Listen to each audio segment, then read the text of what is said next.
Las 8 de Hoy por Hoy en SER Podcast. ¿Qué tal? Muy buenos días. El café de hoy, quizás sea el primer café para ustedes de la mañana, lo vamos a tomar en algunos lugares con botas de agua y paraguas a mano. No es lo más cómodo levantarse con las botas de agua puestas, pero conviene estar preparado, porque ocurre que a veces, algunos años, el mes de agosto empieza a parecerse pronto, en algunos lugares, al mes de septiembre. Bueno, luego nos lo va a contar Jordi Carbó, porque el tiempo es noticia. A veces es una excusa para no hablar de otras cosas. Hoy, sin embargo, es noticia. En todo caso, la primera imagen hoy la vamos a buscar en la playa del Trampolín de Ceuta. Esta crisis, además del objetivo, tiene también un alto poder simbólico en las fotografías, en las imágenes que va dejando. La de ayer, la imagen de ayer, desde luego, tiene ese poder. Esa especie de mancha humana de cientos de personas desplazándose desde esa playa a uno de los centros de acogida montado por el gobierno. En esa playa, en la playa del Trampolín, vivían hasta ayer más de 1.000 personas. Algunas han vuelto por allí o han vuelto a aparecer por allí. La inmensa mayoría, en todo caso, está acogida en esos campamentos operativos. Javier Paredes. Javier, muy buenos días. Buenos días, Pedro, ¿qué tal? Javier, estás allí, frente a esa playa. Lo primero, Javier, la situación a esta hora en la playa del Trampolín, que ayer, por cierto, empezaban a intentar limpiar los servicios de la ciudad. Correcto, Pedro. Ayer, desde primera hora de la mañana, la Policía Nacional procedió al traslado de los miles de migrantes que se encontraban aquí en la playa del Trampolín hacia los campamentos temporales habilitados por el Gobierno Central, concretamente los de Loma Margarita y el embolsamiento en Loma Colmenar para la acogida, como decimos, de 1.800 personas. De hecho, la playa quedó totalmente despejada y se procedió a la limpieza de la misma. Sin embargo, horas más tarde del traslado, cientos de migrantes volvieron a la playa, provocando, tal y como trasladó el portavoz del Ejecutivo local, Alejandro Ramírez, la cancelación del operativo de limpieza. Eso fue ayer. Y hoy hasta ahora podemos confirmar la presencia de Policía Nacional, que está volviendo a despejar la zona para que los operarios de limpieza puedan continuar dejando la playa en las mejores condiciones posibles. Uh-huh. Bueno, vuelve a haber discrepancias, como desde el inicio de esta crisis, sobre el número de personas que realmente han sido trasladadas a esos campamentos. Son seguro más de 1.000, son seguro bastante más de 1.000, que, Javier, por cierto, han pasado esa primera noche en las tiendas de campaña del Ejército. Sí, Pedro, el Ministerio de Inclusión, Seguridad Social y Migraciones anunció ayer jueves la habilitación de esos espacios de Loma Margarita y el embolsamiento en Loma Colmenar para la acogida de 1.800 personas. Se trata, como decimos, de recursos temporales de acogida que serán ampliados progresivamente conforme finalicen esos trabajos de adecuación de los demás emplazamientos previstos. De hecho, ayer vecinos de Loma Colmenar protestaban por el traslado de los migrantes a su barrio. Aseguran que se sienten engañados y reprochaban que lo que se ha hecho solamente es, cito textualmente, desplazar el problema de un lado a otro. Gracias, Javier. Ayer, por cierto, hoy la ministra Elma Saiz, que sigue en Ceuta, va a mantener reuniones con algunas asociaciones de vecinos, que son también portavoces de una realidad, que son relatores de cómo se sienten en las barriadas de Ceuta los vecinos. Algunos, no de forma mayoritaria, pero algunos, como ayer nos contaba Javier Paredes, salieron a quejarse por el traslado a su zona de inmigrantes a uno de esos campamentos. Bueno, la gestión de los menores está siendo uno de los elementos centrales de la discrepancia entre la ciudad y el gobierno. Entre el gobierno y el Partido Popular. Incluso entre Europa y el gobierno. Anoche pasó por hora 25 la fiscal Teresa Gisbert. Ella es la fiscal de sala de menores, la fiscal de menores en la Fiscalía General del Estado. Y su testimonio es muy esclarecedor. Por un lado, como marco general, algo que ya sabemos, que hemos repetido, que Ceuta, que el PP y que Europa saben, pese a lo que dicen, que la ley es muy clara sobre la hipotética devolución en masa, en grupo, de manera inopinada de todos los menores. La sentencia que en su momento se dictó por el Tribunal Supremo lo dejó claro. ¿Por qué lo dejó claro? Porque la legislación es la que yo le estoy diciendo, y eso que entonces todavía no estaba en vigor el Pacto Europeo sobre Migración. No se pueden devolver directamente. Hay que valorar en cada caso personal a título personal de cada niño o niña su interés superior y conocer sus circunstancias. Por lo tanto, eso no tiene sentido. La fiscal reconoce que Marruecos no es alguien en quien apoyarse para estas devoluciones, no en las de ahora, sino ya en los últimos años, que es tiempo, es bastante tiempo, por lo tanto bastante experiencia de una falta de colaboración rápida y eficaz de ese país. Contaba además anoche en Hora 25, esta fiscal de Sala de Menores, que es un hecho que algunas comunidades gobernadas por la derecha ponen todas las trabas posibles a acoger a los menores hasta que interviene la Fiscalía. Desde los reales decretos de la contingencia migratoria, muchas comunidades autónomas, no todas, pero algunas, de las que precisamente estaban comentando ustedes, ponían pegas y siguen poniendo pegas. Pero cuando interviene la Fiscalía de Menores y cuando el fiscal de menores se dirige a la comunidad autónoma para decirle usted no puede negarse a acoger los menores que dicen los reales decretos de contingencia migratoria, a pesar de las pegas, al final ceden porque no tienen más remedio, porque es el cumplimiento de la ley. ¿Y qué está pasando sobre el terreno? Esto es realmente interesante. Bueno, pues está ocurriendo que los fiscales de Ceuta están trabajando a marchas forzadas, que cada día entrevistan a muchos menores, decenas, incluso hasta 100, y que hasta ahora, es lo que le han contado a la propia fiscal, ni uno solo ha pedido regresar a su país. Todos los menores que esta mañana estaban haciendo entrevistas y siguen sin parar haciendo entrevistas porque no paran, todos, claro, no quieren volver a Marruecos, quieren ir a la península, todos. No solo eso, sino que esta fiscal nos ha contado también que le cuentan, quienes están trabajando sobre el terreno en Ceuta, que tampoco ninguna familia con las que han contactado, ninguna familia ha pedido que les devuelvan a sus hijos. También me dice que hay muchos padres y madres, progenitores de Marruecos que han llamado diciendo sé que mi hijo o mi hija está ahí y estupendo porque quiero que lo acojan los sistemas de protección de España. Padres o madres que hayan llamado pidiendo devuélvanme a mi hijo, que yo sepa hasta ahora ninguno. Es muy interesante el relato que ayer nos hizo en Hora 25 con Pablo Tallón, esta fiscal, porque es la mejor vacuna contra el trazo grueso. Y el trazo está siendo cada vez más grueso. Les recomiendo que recuperen esta conversación con Pablo Tallón en nuestra aplicación o en nuestra web en cadenaser.com. Por cierto, decía la fiscal que sus compañeros están trabajando a destajo, entre otras cosas, porque en estos más de 20 días de crisis no se ha presentado ningún fiscal voluntario para apoyar a sus colegas de Ceuta. Isabel Vega. Isabel, buenos días. ¿Qué tal? Buenos días. Sí, la Fiscalía General pidió 3 fiscales de refuerzo ya el 31 de julio y Justicia dio luz verde, pero los puestos no se han cubierto, así que la plantilla sigue como estaba 3 semanas después. Ninguno de los profesionales de la Bolsa de Empleo de Ceuta se ha presentado voluntario y no existen mecanismos que arbitren el traslado de fiscales en activo desde otros puntos del país en una crisis como esta. El resultado es que los 8 fiscales en activo en la ciudad autónoma están doblando sus turnos para poder duplicar la presencia en la Guardia, como si estuviesen sustituyendo a esos refuerzos que no se han incorporado. En la Unión Progresista de Fiscales reclaman las medidas organizativas necesarias para solventar esta situación y además piden medios como un intérprete propio que la Fiscalía no tenga que compartir con el juzgado de Ceuta. Ahora dependen de su disponibilidad, dicen, y eso que los fiscales están realizando a diario decenas de entrevistas a jóvenes migrantes para poder determinar su edad. Hoy por hoy noticias. Ser Podcast. En tiempo como noticias, se lo decía antes, no solo como información de servicio, que también lo es. Durante toda la semana les venimos avisando del cambio que se avecinaba. En algunos lugares, siempre hay quien dice, pero si en mi pueblo sigue haciendo calor, por supuesto. En una parte de este país, agosto sigue siendo agosto. De esto no hay duda. Pero en otros hay bajadas de temperaturas, acentuadas de hecho, en alguna zona. Sigue habiendo alerta de tormentas.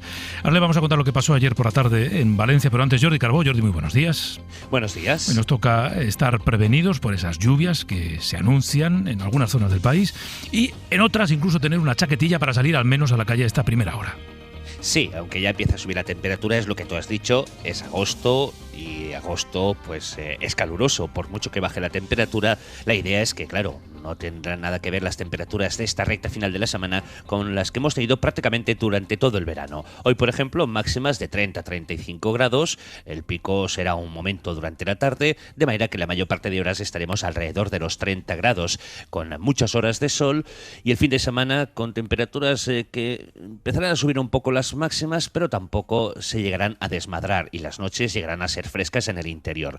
Las tormentas, muy localizadas, porque en la mayor parte del país, tanto hoy como durante el fin de semana, va a hacer mucho sol, pero hay cuidado con los chubascos en el litoral de Cantabria y el País Vasco. A ratos pueden descargar con intensidad, sobre todo a partir de mediodía, pero sobre todo de nuevo en el Mediterráneo. Entre esta tarde, la próxima noche y hasta bien entrada la madrugada de mañana, en Baleares, también en algunos tramos del Valle del Ebro, en la provincia de Zaragoza, pero sobre todo en el norte de Castellón, el litoral de Barcelona y Tarragona, es donde, insistimos, a partir de esta tarde-noche y a lo largo de la próxima madrugada se van a formar las tormentas que pueden acarrear lluvia torrencial y en muchos casos también con fuertes rachas de viento. Así que ojo, hay una palabra que utilizamos ayer por la tarde bastante y que habrán leído con frecuencia, el reventón térmico.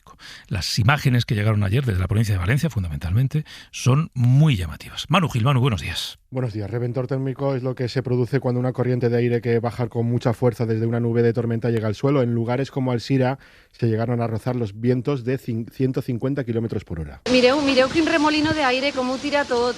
Que fort. Allí parte del techo de la iglesia de Santa Catalina colapsaba sin causar daños personales. Hoy toca hacer balance de daños en edificios, también de árboles caídos. Madre mía. Mira la carrera. En Cullera, un hombre recibía en la cara un fuerte impacto de una sombrilla que había salido volando. ¡Sal de ahí, va! Mucho viento, pero también mucha agua. 84 litros por metro cuadrado se medían en Barchetat, 72 en Carcaixent. Durante unas horas estuvo activa la preemergencia hidrológica en la cuenca Albaida-Cáñoles por posibles desbordamientos. En total, los bomberos actuaron en unos 120 servicios relacionados con las tormentas. Y en Granada, solo ayer, se registraron hasta 70 movimientos sísmicos. De la inmensa mayoría la gente no se entera, aunque sí hubo uno de más de 3 grados que se pudo sentir. De hecho, esta madrugada, ha habido otros 2 seísmos, ha habido más, pero 2 por encima de los 2 grados. Granada, Jaime Bedmar, buenos días. Buenos días. Con este escenario de aparente calma, Granada avanza ya en la recuperación, aunque el dispositivo de emergencia continúa activo ante posibles nuevas réplicas. Los técnicos municipales en la ciudad de Granada ya han revisado cerca de 600 edificios privados y también 60 inmuebles públicos, con especial atención a colegios y escuelas infantiles antes del inicio del curso que está a punto de comenzar prácticamente. En Las Gavias, el pueblo más afectado, los trabajos de reparación y refuerzo de los edificios desalojados avanzan a buen ritmo y podrían finalizar hoy mismo, como destaca el presidente de la Junta, Juanma Moreno. Tenemos 600 personas que lamentablemente han tenido que salir de sus hogares, que se están haciendo unas obras de urgencia para consolidar la seguridad de sus casas, que no tiene un problema de estructura, pero todavía se van a reforzar más y que creo que en un periodo cortísimo de tiempo, previsiblemente, ya puedan volver a sus hogares. Por cierto, el Consorcio de Compensación de Seguros ha recibido ya casi 7.000 expedientes por daños que se tendrán que tramitar poco a poco a partir de ahora. Y un síntoma claro de normalidad lo encontramos en la Alhambra, que mantiene su ritmo habitual de venta de entradas en agosto. Y tras su reapertura, apenas un 5% de los visitantes con entrada anticipada no acudió al monumento. De la crónica diaria del fuego, hoy como ayer estamos pendientes del incendio de Extremadura, que está en ese punto en el que si todo va bien, y ojalá vaya todo bien, pronto se dará por controlado. Extremadura, Andrés Gómez, buenos días. Pues sí, Pedro, hoy hay un poco de esperanza. La bajada de temperaturas y la previsión meteorológica de hoy es clave. 163 efectivos que han trabajado durante toda la noche sobre el terreno y además los vecinos de Aceitunilla, Erías y Cerezal han podido regresar a sus casas, aunque este último caso se mantiene con confinamiento en el casco urbano. En cuanto a las hectáreas, se veía reducido el número, pasamos de 4.800 a 4.250. Abel Bautista, consejero de Presidencia de la Junta de Extremadura. Ampliamos o actualizamos, mejor dicho, la superficie de afectación del incendio, son 4.250 hectáreas.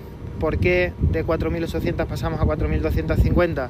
Porque la mejora de las condiciones, esa ausencia de humo, nos permite hacer un análisis muchísimo más certero con respecto al que podíamos hacer cuando no había condiciones que favorecieran ese análisis de la situación. En 45 minutos se reúne de nuevo el CECOPI para analizar cómo ha transcurrido la noche. Conviene siempre leer lo que los expertos dicen, sobre todo en realidad en la vida, pero también sobre los incendios.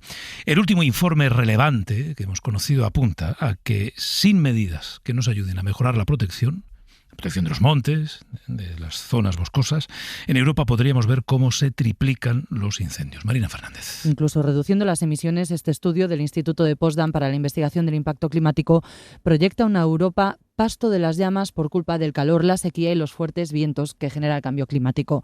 La superficie quemada aumentaría en ese escenario un 39%, pero es un escenario poco probable. De momento, las emisiones continúan al alza y de seguir así, la tierra calcinada se dispararía un 192%, o lo que es lo mismo, se triplicaría en cuestión de 3 o 4 décadas. Los paisajes cubiertos de cenizas se volverían habituales en puntos de Europa que hasta ahora no han experimentado muchos incendios, según los autores. Eso sí, reforzar la gestión forestal podría rebajar de manera drástica estas previsiones. El trabajo sobre la masa arbórea y de matorral conseguiría reducir un 72% la superficie quemada. Los investigadores reconocen que estas conclusiones podrían pecar de optimistas y por eso insisten en la importancia de abandonar de una vez por todas los combustibles fósiles, porque si el cambio climático sigue avanzando a este ritmo, las condiciones podrían volverse tan extremas, aseguran, que llegaríamos al límite de nuestras posibilidades para prevenir y combatir incendios. A las 9:30 queremos hablar de la sequía, esa realidad siempre silenciosa que va avanzando, va dando bocados hasta que un día los medios nos dedicamos a ella.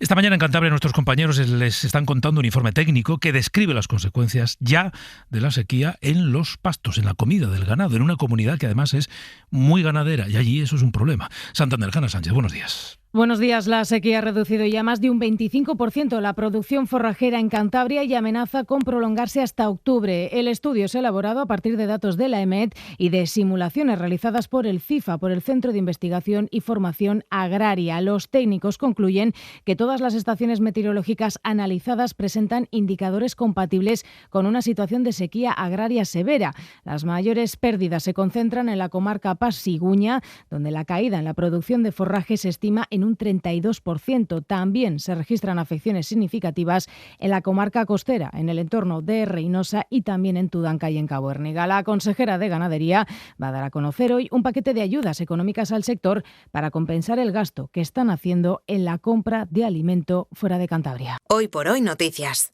Ser Podcast. En la crónica del mundo de Ucrania están siendo días de recrudecimiento de la guerra entre Rusia y ese país. Ayer mismo, solo ayer, los ataques rusos dejaron casi una veintena de muertos.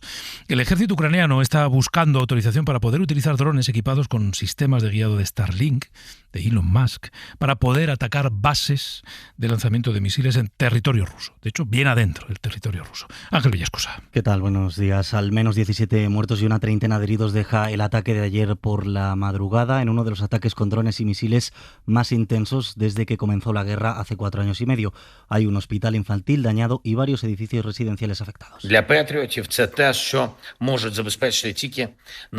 Además de esa solicitud a la empresa de Elon Musk, el presidente Volodymyr Zelensky ha dicho esta noche que el ataque no ha sido más mortífero gracias a los sistemas antimisiles.